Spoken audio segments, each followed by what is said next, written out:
पहले वाले डिस्कस में हमने सारा डिस्कस किया कि आयरन का मेटाबॉलिज्म क्या होता है, आयरन किस तरह से, उसमें शॉर्टकट में शॉर्ट फॉर्म में सारा डिस्कस किया। अब हमारे पास क्या है, आयरन डेफिशिएंसी एनीमिया। तो देखो मेनली हमारे पास क्या है, आयरन डेफिशिएंसी एनीमिया क्यों होगा उसकी पहले पता होनी चाहिए कॉज। हमारे पास 5-4 कॉजेज होती हैं। पहला क्या है, रिड्यूस इंटेक ऑफ आयरन। हमने आयरन का इंटेक ही कम कर दिया। इंटेक कम होता है बच्चों के अंदर, हो सकता है चिल्ड्रंस के अंदर, पूर्व पीपल के अंदर, एल्डरली के अंदर। क्यों? इनका प्रॉब्लम हो सकता है, डाइट नहीं ले रहे, कोई प्रॉब्लम हो सकता है ना इन्फेंट के अंदर। देखो मैंने यहाँ पे लिखे हुए प्रॉब्लम्स, ठीक है, ये प्रॉब्लम देख लेना। इसके अलावा हमारे पास क्या है, इसके अलावा इंक्रीज डिमांड ऑफ आयरन, जैसे कि इन्फेंट में, चिल्ड्रन में, प्रेगनेंसी में, ये सब जो है ना, इन सब आयरन की ज़्यादा ज़रूरत होती है। इससे खुद समझना, ठीक है, क्योंकि बच्चों के अंदर लास्ट में डेवलपिंग एज होगी तो उसे ज़रूरत होगी। इन्फेंट में क्यों ज़रूरत है? इन्फेंट जो होता है स्टोर्ड फॉर्म ऑफ आयरन उसके पास कम होता है। शुरू के 6 माह तो होगा, लेकिन बाद में बेचारी वो कमी हो जाएगी ना, तो डाइट में नहीं ले पा रहा। मदर का जो होगा काऊ का इतना इफेक्टिव नहीं है, कम होता है। चिल्ड्रन के लिए भी ज़रूरी होता है उसको ग्रोथ के लिए। पूरे पीपल के बेचारे के पास आयरन होता है, इनऑर्गेनिक आयरन ले रहे होते हैं। एल्डरली पीपल के अंदर क्या होता है, उनके दांतों का प्रॉब्लम होता है, तो इसी वजह से वो टॉस एंड मतलब पता नहीं क्या कहा था सर ने, वो हमारे पास क्या कहते हैं, ईट करते हैं। किस चीज़ को ईट करते हैं? मीट को तो ईट कर नहीं सकते ना, तो किसी और चीज़ को ईट करते हैं। जैसे कि हमारे पास वो जो टॉस होते हैं, जो बिस्किट वगैरह होते हैं, उसे खा रहे थे इसी वजह से। तो इन सब में क्या होगा, आयरन की डेफिशिएंसी हो जाएगी। इनमें भी आयरन की डिमांड ज़्यादा है, अगर आयरन कम लेंगे तो आयरन डेफिशिएंसी हो जाएगी। इसी के अलावा सेकंड चीज़ क्या होती है, एब्जॉर्प्शन कम हो। जैसे कि स्प्रू क्या होता है हमारे पास, एक जीआईटी की पैथोलॉजिकल कंडीशन में, जिसमें म्यूकोजा के जो विलाय होते हैं ना, जो विलाय यहाँ पर होते हैं, वो विलाय जो होते हैं ना, वो डिस्टर्ब हो चुके थे। एट्रोफिक विलाय होते हैं, इनके विलाय अपनी नॉर्मल पोजीशन में नहीं रहते, सही नहीं रहते। जब विलाय सही नहीं होंगे तो एब्जॉर्प्शन एरिया कम रहेगा, तो एब्जॉर्ब कम होगा।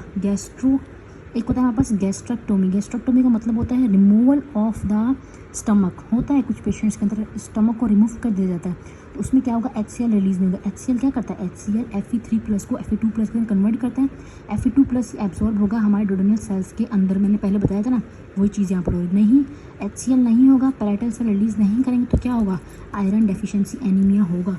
और दूसरी वजह क्या है कि losses of iron. Losses of iron क्या होता है, क्रोनिक ब्लीडिंग ज़्यादा होता है। इससे फीमेल्स को जिनके अंदर मेंस्ट्रुएशन साइकिल ज़्यादा होता है, मोर देन 7 डेज, जैसे मेनोरेजिया कहते हैं, उसके अंदर आयरन लॉस हो गया, आयरन की डिमांड बढ़ जाएगी। तो इसके अलावा हमारे पास क्या है, इसके अलावा हमारे पास जो प्रॉब्लम आ रही है वो क्या होती है, अच्छा जो मेन चीज़ होती है ना हमारे पास, वो क्या होती है, वो हमारे पास होता है GIT का प्रॉब्लम, जिसमें होता है hook warm infestation. 2 hook worms होते हैं हमारे पास, ठीक है, उनका प्रॉब्लम होता है। इसके अलावा हमारे पास जो ना एक होता है बेसिकली वो अमेरिकन होता है ना, वो उसका नाम न्यूनेटल अमेरिकन होता है, दूसरा एक और हमारे पास होता है, ठीक है। उनकी वजह क्या करते हैं, 0.2 ml हमारा ब्लड जो है ना वो सक कर रहे होते हैं फ्रॉम द इंटेस्टाइन्स, इसी वजह से क्या है, क्रॉनिक ब्लड लॉस होता है। इसी के अलावा हमारे पास जो है ना यूरिनरी ब्लडर, या फिर हमारे पास किडनीज का ट्यूमर हो सकता है, ठीक है। तो हमें क्या करना चाहिए, चलो ये कॉजेज़ हो गए, सारा समझ आ गया ना, कॉजेज़ ने हमारे पास। और इसके अलावा पेप्टिक अल्सर, डोडेनल अल्सर, कार्सिनोमा वगैरह हमारा हो सकता है। और इसमें हमारे पास क्या है, इसमें हमारे पास क्या होता है ना, बेसिकली क्या है हमारे पास, और मेनली बात क्या है कि यहाँ पर माइक्रोसाइटिक, जब बेसिकली हमने कॉजेज़ देख लिया, अब रीज़न क्या है कि माइक्रोसाइटिक हाइपोक्रोमिक एनीमिया क्यों होता है, उसको हम आगे डिस्कस करते हैं। देखो माइक्रोसाइटिक हाइपोक्रोमिक क्यों होता है, तो जब हमारे पास कम होगा ना, RBCs का जो साइज़ है वो हमारे पास क्या होगा, छोटा हो जाएगा ना। बेसिकली क्या है, यहाँ एक बात समझना, बात क्या है कि देखो फॉर एग्जांपल एक पर्सन, उसका ब्लड लॉस हो गया, कोई भी वजह की ब्लड लॉस हो गया, ब्लड लॉस हुआ, इसका मतलब उसकी बॉडी का क्या होगा, आयरन की एब्जॉर्प्शन इस यहाँ से इंटेस्टाइन्स में क्या हो रही है, इंक्रीज़ हो जाएगी। जब आयरन की एब्जॉर्प्शन इंक्रीज़ होगी तो इसका मतलब है कि आयरन नीड बढ़ जाएगी, सही, आयरन की एब्जॉर्प्शन बढ़ जाएगी। अगर आयरन पर्सन जो है वो आयरन कम ले रहा है, आयरन के अंदर पर्सन के अंदर आयरन कम है, तो क्या होगा हमारे पास, कम एब्जॉर्प्शन तो होगी नहीं, तो स्टोर्ड फॉर्म ऑफ आयरन क्या होगा, सारा का सारा यूज़ होना शुरू हो जाएगा, ट्रांसपेरेंट सारा का सारा एरिथ्रोपोइटिक हो जाएगा। एरिथ्रोपोइटिक RBCs बनाएंगे, RBCs दोबारा से मैक्रोफेजेस में जाएगा और वहाँ पर जाकर टूट जाएगा। लेकिन अब क्या मसला क्या है, हमारा बहुत सारा RBCs क्या हो गया है, लॉस हो गया, ठीक है। RBCs जब बहुत सारा लॉस हो गया है, सारा का सारा एरिथ्रोपोइटिक क्या करेगा, हाइपोऑक्सिया कंडीशन में एरिथ्रोपोइटिन रिलीज़ होगा, एरिथ्रोब्लास्ट बनेंगे, बहुत सारे एरिथ्रोब्लास्ट बनेंगे, जल्दी RBCs बनेंगे। अब वो RBCs बनने के लिए क्या चाहिए, हमें आयरन चाहिए, तो ट्रांसपेरेंट सारा का सारा स्टोर फॉर्म ऑफ आयरन जो होगा वो लेकर आएगा, सारा का सारा हेमेटोपोइटिक सेल्स यूज़ करेंगे, RBCs बनेंगे, तो RBCs की हमारी ज़रूरत पूरी होगी। अब क्या होगा, सारे के सारे स्टोर फॉर्म ख़त्म हो गया। जब सारा का सारा स्टोर फॉर्म ख़त्म हो जाएगा, मज़ीद हमें अभी ब्लड लॉस होता जा रहा है, मज़ीद हमें RBCs की ज़रूरत है। तो उस कंडीशन में क्या होता है, उस कंडीशन में हमारे पास क्या होगा, आयरन के स्टोर्स जब कम हो जाते हैं, तो उस कंडीशन में हमारे पास जो प्रॉब्लम आती है वो होता है microcytic anaemia, microcytic hypochromic anaemia. सबसे पहले क्या होगा, आयरन सप्लाई कम हुआ, आयरन के स्टोर्स कम हो गए, उसके बाद क्या होगा, उसके बाद स्टेनेबल जो हीमोसिड्रिन लेवल होगा, जब हम स्टेन करेंगे अपने आरबीसीज को तो उसमें हीमोसिड्रिन नहीं मिलेगा क्योंकि सारे स्टोर से ख़त्म हो गए। सीरम का फेरेटिन खत्म हो गया, क्योंकि मैंने क्या कहा था सीरम का फेरेटिन तभी होगा जितना स्टोर होगा उतना फेरेटिन हमारे सीरम में होगा। जब स्टोर फॉर्म में ही नहीं है इस फेरेटिन तो आयरन में यहाँ पर कहाँ से आएगा, तो वही बात होगी, सीरम आयरन कम हो जाएगा।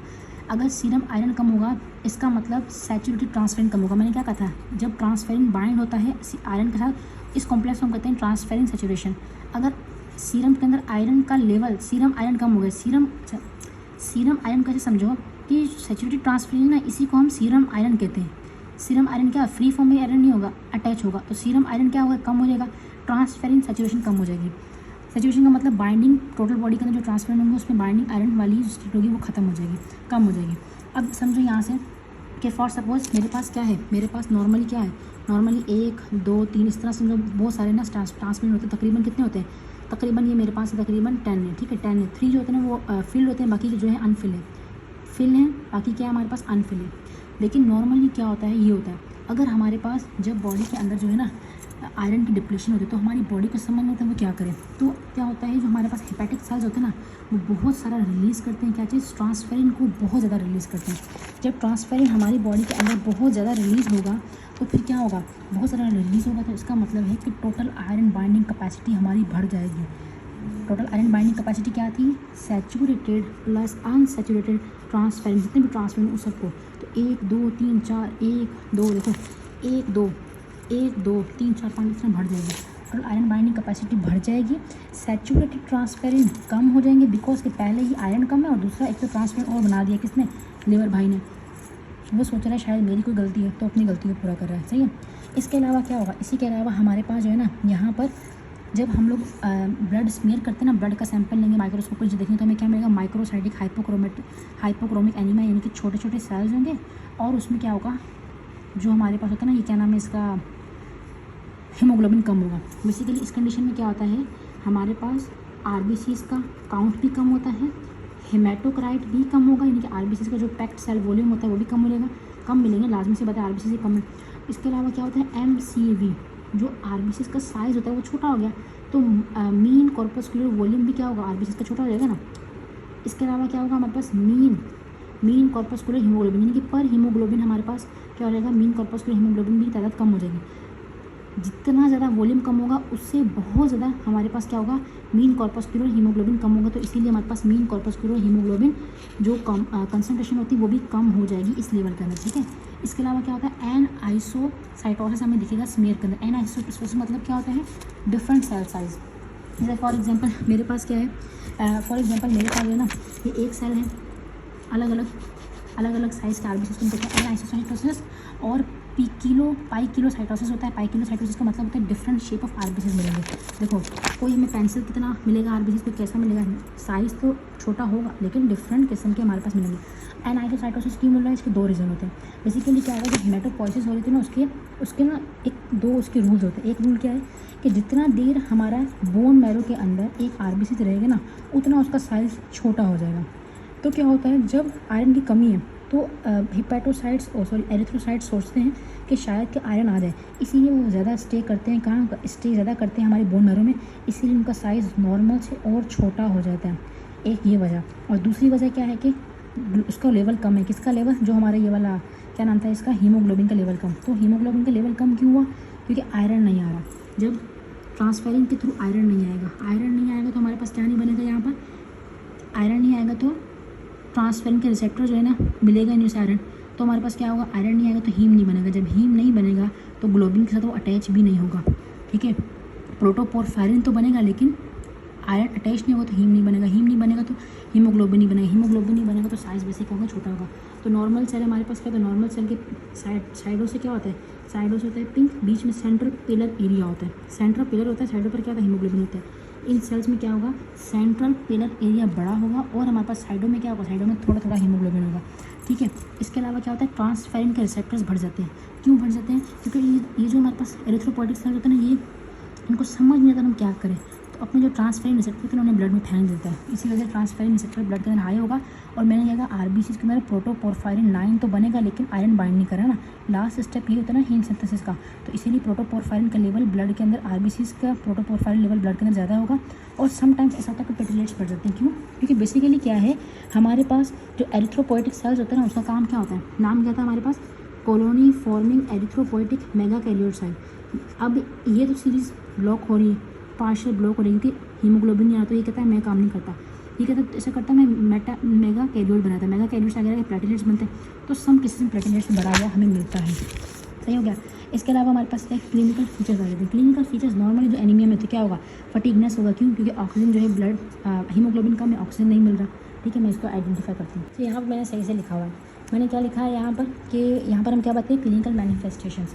तो नॉर्मली जो एनीमिया के होंगे वही होंगे। सिम्टम्स क्या होंगे? सिम्टम्स वो होते हैं जो पेशेंट महसूस करेगा, फटीग होगा, हेडेक होगा, ब्रीथलेसनेस, जिसे हम डिस्फिया कहते हैं, शॉर्टनेस ऑफ ब्रीथ। ठीक है, क्योंकि ऑक्सीजन अगर कम है तो उसको कंपनसेट करने के लिए बॉडी क्या करेगी, बॉडी का मैकेनिज्म होता है ना जो सिंपैथेटिक नर्वस सिस्टम होता है, शॉर्टनेस ऑफ ब्रीथ, सांस ज़्यादा आएगा ताकि हमारे पास क्या हो, वो जो है ना सांस बेसिकली क्या होगा, ऑक्सीजन को कम होगा, शॉर्टनेस ऑफ ब्रीथ होगी ताकि ऑक्सीजन हमारी बॉडी के अंदर क्या होगा, बेसिकली मैकेनिज्म में क्या होता है कि मोर ऑक्सीजन लेने के लिए ज़्यादा हमारे पास ब्रीथ होती है, तो उसमें मसला हो जाता है। ठीक है, बहुत ज़्यादा हो जाता है, डिस्फिया हो सकता है। और वर्कलोड ऑन हार्ट बढ़ जाता है। क्यों? क्योंकि विस्कोसिटी ब्लड की कम हो जाती है। जब विस्कोसिटी ब्लड की कम हो जाएगी तो प्रेशर ज़्यादा होगा, रुकावट कम होगी ना, तो वेलोसिटी आर्टीरियल प्रेशर ज़्यादा होगा, वीनस प्रेशर ज़्यादा होगा। जो लेफ्ट आर्टरियम है, एक होता है आर्टरियम, लेफ्ट वेंट्रिकल के थ्रू एरोटा के अंदर ब्लड हाई स्पीड से जाएगा, तो इसकी वजह से क्या होगा, वर्क के ऊपर वर्कलोड ज़्यादा होगा हार्ट के ऊपर। और इसके अलावा पाल्पिटेशन होगी, यानी कि दिल की जो धड़कन होगी वो तेज़ हो जाएगी। मरमर्स, अगर आप उसको जो है ना वो चेक करोगे ना, उसका हार्ट को, पेशेंट का हार्ट चेक करोगे ना, ये बेसिकली मरमर जो है ना इसमें आता है, साइंस में आता है, जो डॉक्टर चेक करता है पेशेंट की जो है ना वो मरमर्स की आवाज़ आएगी, क्योंकि तेज़ी से जो है ना ब्लड फ्लो कर रहा है हमारे लेफ्ट आर्टरियम से टुवर्ड्स द एरोटा। इसके अलावा क्या होता है हमारे पास साइंस, जो डॉक्टर देखेगा पेलर के पेशेंट क्या हो गया, येलो हो गया, टेकिकार्डिया हो गया, उसका फास्ट हार्ट रेट है, वो डॉक्टर चेक करता है मरमर होगा। ठीक है, और स्पेसिफिक फीचर क्या है कि कोइलनकिया में क्या होता है, बेसिकली जो नेल्स होते हैं ना, नेल्स में क्या होता है, नेल्स के अंदर जो सेल्स होते हैं उनको प्रॉपर ऑक्सीजन नहीं मिलता तो वो केराटिन नहीं बनाते, तो ब्रिटल नेल्स होते हैं। प्लस यहाँ पर क्या होता है, ब्रिटल होते हैं, साथ में शेप जो होती है ना वो स्पून की तरह होती है। ग्लॉसाइटस में क्या होता है, ग्लॉसाइटस में जो टंग होती है वो स्मूथ होती है। एंगुलर बेसिकली क्या होता है, कीलाइटस में क्या होता है, स्टोमेटाइटिस इसका नाम होता है, इसमें जो है ना हमारी ये जो होता है ना, ये जो लिप्स होते हैं, लिप्स के जो साइड वाले कॉर्नर होते हैं ना, ये जो माउथ के अंदर होते हैं, ये क्रैक्स आ जाते हैं। डिस्फेजिया होता है, यानी कि उसमें खाने में जो है ना उनको प्रॉब्लम होता है। तो स्पेसिफिक क्लासिकल साइन क्या है कि इसमें होता है Plummer Vinson syndrome. Plummer Vinson syndrome में क्या क्या होता है, आयरन डेफिशिएंसी एनीमिया, यानी कि माइक्रोसाइटिक हाइपोक्रोमिक एनीमिया होगा, डिस्फेजिया, खाने में प्रॉब्लम होगा, मेनली क्या है जो फूड होता है ना वो खाने में प्रॉब्लम होता है। ठीक है, और ग्लोसाइटस, और इसी के अलावा हमारे पास क्या है, स्टोमेटाइटिस। ठीक है, ये हमारे पास है। अब लैब डायग्नोसिस मैंने पहले ही बता दिया, एक सेकंड को। लैब डायग्नोसिस हमारे पास क्या है, आपको इजी से यहाँ पर बता दी हूँ। तो लैब डायग्नोसिस हमारे पास क्या है, मैंने आपको शायद बता दिया। लैब डायग्नोसिस देखो मैंने यहाँ बिल्कुल क्लियरली लिखा हुआ है कि लैब डायग्नोसिस में सब कुछ क्या हो जाएगा, हमारा बॉडी के अंदर जो है ना क्या चीज़ बढ़ जाएगी, कम हो जाएगी। मेन चीज़ क्या है कि इनके अंदर डायग्नोसिस एक और भी करनी की, सबसे पहले आपने डायग्नोस करना है कॉज क्या, कि ब्लीडिंग अगर लॉस हो रहा है ब्लड तो उसके अंदर ब्लीडिंग की कॉज क्या है, उसको जानने के लिए आपको एब्डोमिनल और पेल्विक अल्ट्रासाउंड करवाना पड़ेगा। कहाँ पर, ख़ास तौर पे फीमेल्स में, कि फीमेल्स के अंदर जो है वो यूटेरस का जो है वो अल्सर तो नहीं है, यूटेरस का अल्सर तो नहीं है। देन इसके अलावा क्या है कि अपर जीआई और लोअर जीआई की ब्लीडिंग होती है ना इसके अंदर, तो उसको चेक करने के लिए क्या होता है, एंडोस्कोपी हम करेंगे ताकि हम देख सकें कहीं पर कोई परफोरेशन तो नहीं है, ब्लीडिंग तो नहीं हो रही। ठीक है, और ये कॉजेज़ मैंने बेसिकली क्लियर करके लिखे हुए हैं, अगर आप देखना चाहो तो मैंने यहाँ पर सारे के सारे कॉजेज़ लिखे हुए हैं कि क्या क्या वजह हो सकती है इसकी। ठीक है, क्रॉनिक ब्लड लॉस में अपर जीआई ब्लड हो सकता है, lower GI blood, heavy menstruation और हुक वॉर्म इन्फेस्टेशन जो मैं बोल रही थी ना, एनकाइलोस्टोमा डोडेनल और नेक्टर अमेरिकन। ठीक है, और इसका जो ट्रीटमेंट होता है, ट्रीटमेंट खास तौर पे क्या होता है, ट्रीटमेंट में हम लोग जो देते हैं ना वो स्पेशल टाइप की ड्रग्स देते हैं। उस ड्रग्स का नाम क्या है, फेरस सल्फाइड, जो कि ओरल थेरेपी के थ्रू देते हैं। और इसके अलावा हमारे पास क्या है, इसमें जो कॉज होगा ना उसे ख़त्म करना होगा, जो ब्लीडिंग का कॉज है उसको ख़त्म करना पड़ेगा। और इसके अलावा हमारे पास क्या है, अच्छा अगर आप किसी पेशेंट को दे रहे हो आयरन दे रहे हो, आयरन के सप्लीमेंट दे रहे हो, तो नॉर्मली सब कुछ ठीक है, मसला आपने कीड़ों को मार भगाया। आयरन का अब क्या करना है, आयरन की डेफिशिएंसी को पूरा करना ताकि हमारे ब्लड सेल बन सके। तो नॉर्मल हीमोग्लोबिन हमारी बॉडी के अंदर क्या है, फॉर एग्जांपल एक पर्सन उसका 8 ग्राम पर डेसीलीटर है, और अगर आप उसको रोज़ का रोज़ जो सप्लीमेंट दे रहे हो आयरन के, तो 1 वीक के बाद उसका 1 ग्राम पर डेसीलीटर क्या होगा, इंक्रीज़ हो जाएगा। इसका मतलब अगर पहले उसका 8 ग्राम था, अब कितना होगा, 9 ग्राम होगा। 1 वीक बाद आफ्टर 2 वीक्स कितना रहेगा, 10 ग्राम रहेगा। और जब नॉर्मल उसका ब्लड का हीमोग्लोबिन हो जाए उसके बाद भी 3 मंथ तक देते रहना है, ताकि वो जो उसके स्टोर्स थे ना वो ख़त्म हो गए थे बेचारे, स्टोर्स भी तो रखने हैं कि नहीं रखने, ये जो हमारे स्टोर्स थे इनको भी तो फिल करना है। तो इसके लिए 3 मंथ्स तक उसको आयरन के सप्लीमेंट देते रहने, ताकि हमारे पास क्या हो, आयरन की डेफिशिएंसी सही हो सके। ठीक है, तो ये हमारे पास क्या था, सारा का सारा आयरन डेफिशिएंसी था।